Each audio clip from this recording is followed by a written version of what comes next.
Hello and welcome. We are joined today by the men's lacrosse team. Here we have Johnny, Harry, Andy and Luke.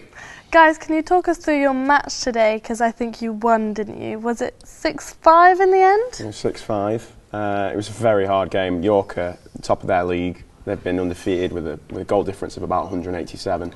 I think that's a bit specific, but I think it was around 180. I mean, it's got to be hard to go into a match knowing that. Yeah, but one of the things that we all spoke about before the game was we play as a team and we don't get ratty with each other and we build upon it. And up until half time, I think we were 4-0 up. 4-1. 4-1 up, which, I mean, it can turn around in an instant, but I have never, in my third year now, I've never been like that at Roses, and York have always been unbelievable. So there was like that spark that we could do it, we could beat them finally, because it was 10 years since we've beat them. So it's absolutely unbelievable to be part of that. Well, it's an excellent year to do it on the 50th anniversary, really, isn't it? It's a big one. Congrats, guys. Well done. And so you can talk us through a bit of your training. So how have you guys sort of trained and prepared for Roses? I think a lot of it, we came back early for Roses. Andy ran a boot camp, so we were training hard for the last few weeks. Before that, it's kind of twice a week, getting down there, getting everyone involved, and it was kind of just about, we had no expectations to win, no one kind of expected us to win this game, and we kind of got our heads up in the first quarter and we realised that we could do it, and everyone, the crowd got behind us. That was phenomenal, and they all flooded on at the end. It was crazy, but the training was really integral in that, so yeah, really proud of the boys for today. Can you go through how the match unfolded a bit, maybe? Right, so we started off, and as with lacrosse, I mean, if you've got any highlights, I believe you might have a few. Yeah, we should. So we start off with something called a face-off, and that happens after every goal or at the start of every quarter. And to be fair, Andy always wins that, so we're on the win there. Very good face-off. But both attack and defence, because that's the main areas of, well, many sports, but the main areas of our sport. Really played well today, and we got ahead, didn't we? Yeah. Mike Siddle scored the first goal. Did they equalise, or did we then score again? We then scored again.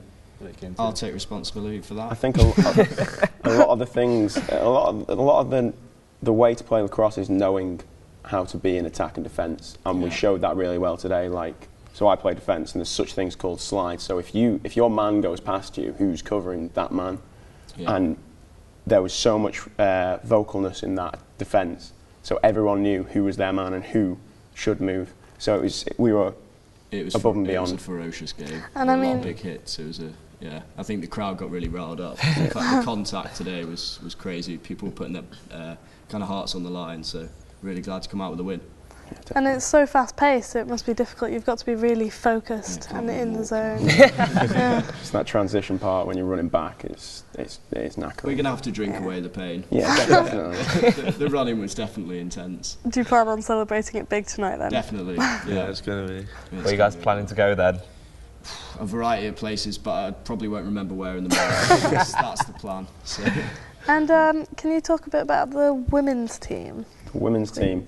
They're similar to us. I mean, like York's team are phenomenal, and the girls' team played the hearts out today, and a couple of them got really emotional at the end because it was their last year. Yeah. But they're on to bigger and better things, you see, because they've had a massive influx of members this year. So things are looking up, and they've got to build on that, and it's about that from there on, about how they perform the following year with their members that they've got this year, because it's a new team, and it's about building upon that. Yeah, lacrosse has sort of become quite a popular sport now on campus. And how have you guys managed to sort of publicise the society and the sport itself and get more members? I think we've been really lucky this year. We've had an influx of members that are really passionate about the sport and about the club in general, because kind of we've not really been known as a big kind of society on campus, but I think like this year and last year with the introduction of Andy, who's really been driving it from the captain's seat, he's really been pushing us to get known. Getting involved with English lacrosse, UK lacrosse, kind of just getting us known and getting us out there, and we've tried to push that across the board. We've got like a new website we've created, and we've really tried to make a brand out of it rather than being seen as a smaller club, we're on our way up. So I think it's one to look out for, isn't it? Yeah. We've also got the England Lacrosse team coming down for a training weekend next bank holiday May. So I'm sure Lucy will be advertising it. But if anyone wants to come down, blog. Anyone wants to come down, they're going to have a scrimmage, because I think it's a selection team for the World Championships. Wow. So they're doing a training weekend, staying in the hotels and stuff, and using the I think they're one of the first people to use the new 3G pitch. I think a lot of people don't know what lacrosse is, so our job is just to try and get people knowing what, like hearing the name lacrosse and then being interested to find out what it is. And I think with performances like today from the women's team, even though they didn't win, and we've got mixed tomorrow, so that'll be a good game as well. It's just about getting people down, and once they come down, as we found out today at the men's game, people were leaving, we were walking past them and they were saying great game, like never seen lacrosse before, but I'm definitely going to watch it in the future because it really got them riled up and everyone loved watching us, so we're just happy we got as soon as people start watching it, they seem to love it. It's quite an eye-catching game. It is. Going back to your whole like undefeated York, what would you say changed within your team this year to bring a win about? We were also undefeated until the semi-final cup against Durham, and York went on to beat Durham in that cup. They went to the final. So essentially, we only lost one game. All the rest we won. We were undefeated through the league. So we had a lot of confidence in ourselves. Yeah. But we just forgot about everything, and every time they scored, every time we scored, we just imagined it was a blank slate, and we just went on from there. I think it was taking that kind of emotional element out of it and knowing that, like, if you know that you made a mistake, the guy who's next to you, say, like, on the pitch will come to you and go, right, chin up, stop it, come on, next time we'll have him, next time you'll be on the ground, it's all right. So it's about moving on from your mistakes rather than anything.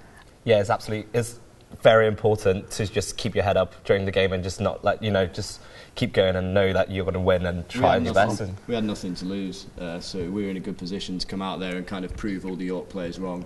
I mean, initially the York had a lot more support than us on the sidelines, and then kind of 5 minutes into the game and people were walking past and seeing the game unfold and they were like, oh, Lancaster are winning. And the crowd just was ridiculous, and it got us going, and that pushed us through, I think, to the end, so really proud of that. Yeah, so it's like, in a way, it's a true underdog story, you guys sort of... There's a generic little bit of banter from York that usually, like, the points are handed on a plate from us to them, so... They said, why are you advertising the lacrosse game this year? We're going to trash you, and then they've lost. So. Well, not this year, they've lost. What a great way to end it. And just a cheeky question, I probably shouldn't be asking this, but who is the best player out of you guys, would you say? Today or usually? Well, most man of the match. Scored. yeah. Sorry. Oh yeah, Harry played really well today. So it's hard in lacrosse to call out a best player because Luke plays in goal. He had a fantastic game today. It's like in rugby saying who's the best player if you've got a forward and a back. Yeah, that's hard true. to say, but got a defender over here, attack, midfield and goalie. So all of you then. Luke played his heart out and saved so many goals today that otherwise we wouldn't have made it. He saved our neck. He had a hat trick today and Johnny put in so many good checks. So congrats to you all. He's the level head captain in the middle, holding us all together. Brilliant. So what times are you going playing tomorrow? 12. The mixed game is at 12 tomorrow, so that'll be good. That's kind of a bit more. It's less contact. No contact. But it should be good all the same. Still fast paced, and we'll all be down there to support the people playing. Well, and hopefully we can make another win. Yeah, exactly. Well, good luck, and thank you for speaking to us. It's been really great to have you in here. Yeah, thank you for joining us, and good luck tomorrow. Cheers. Thank you. Okay.